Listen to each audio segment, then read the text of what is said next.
Halo teman-teman semua, perkenalkan saya Valen Rewa, saya dari kelompok 1 dengan anggota ada Juwita Sandra Dewi Tatara, ada Tasya Ibrahim, ada Maureen Regina Satolong.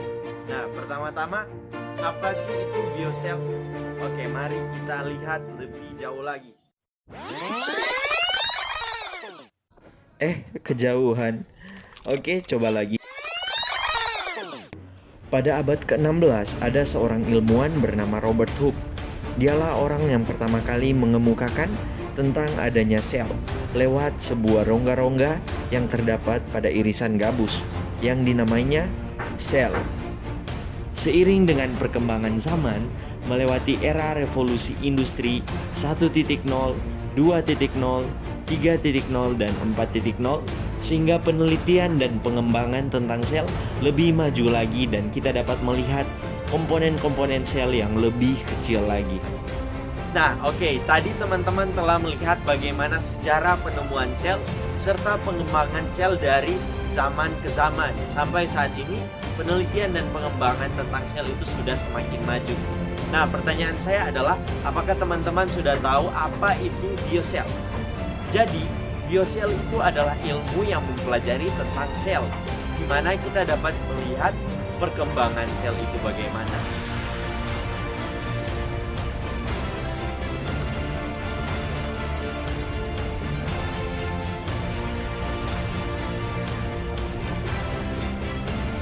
Kita dapat melihat bagaimana sel itu dapat membelah diri.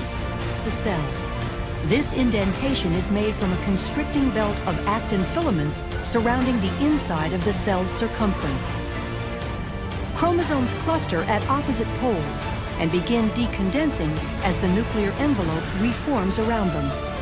The spindle apparatus disassembles as the microtubules are broken down into tubulin monomers that can be used to form the cytoskeleton of the daughter cells. Kita juga bisa melihat bagaimana sel itu dapat berkomunikasi satu dengan yang lainnya. Terdapat komunikasi jarak dekat yang bisa dilakukan secara langsung, ada pula komunikasi jarak jauh yang tidak bisa dilakukan secara langsung. Kita bisa melihat proses apoptosis dari sel itu bagaimana.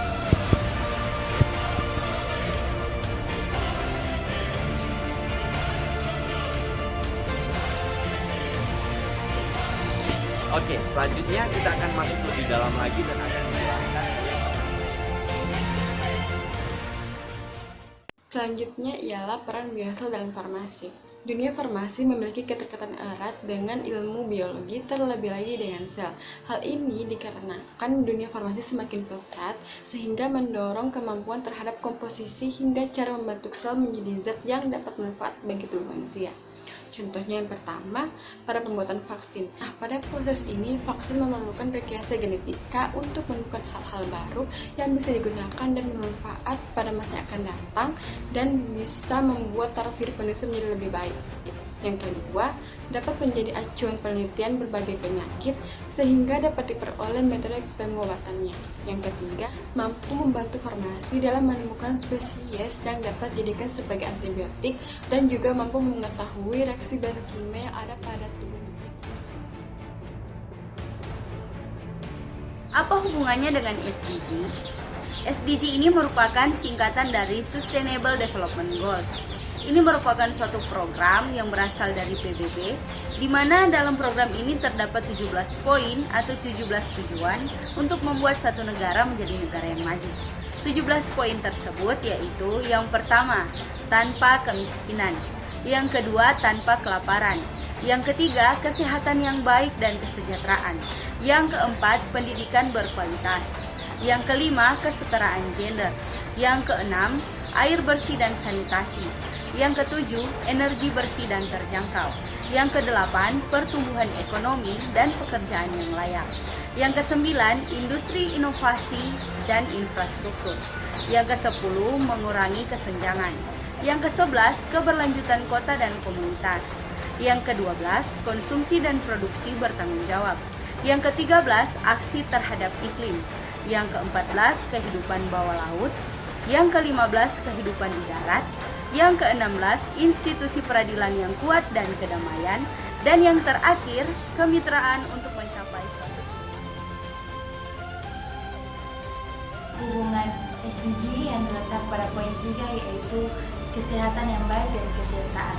Kita tegak bersama tenaga farmasi yang telah memiliki ilmu kefarmasian dan biologi sel dapat membuat sebuah obat yang baru dengan melakukan pengujian tingkat sel yang telah teruji khasiatnya yang dapat menyembuhkan berbagai penyakit dan untuk mensejahterakan masyarakat. Dari kelompok kami ucapkan terima kasih telah menonton.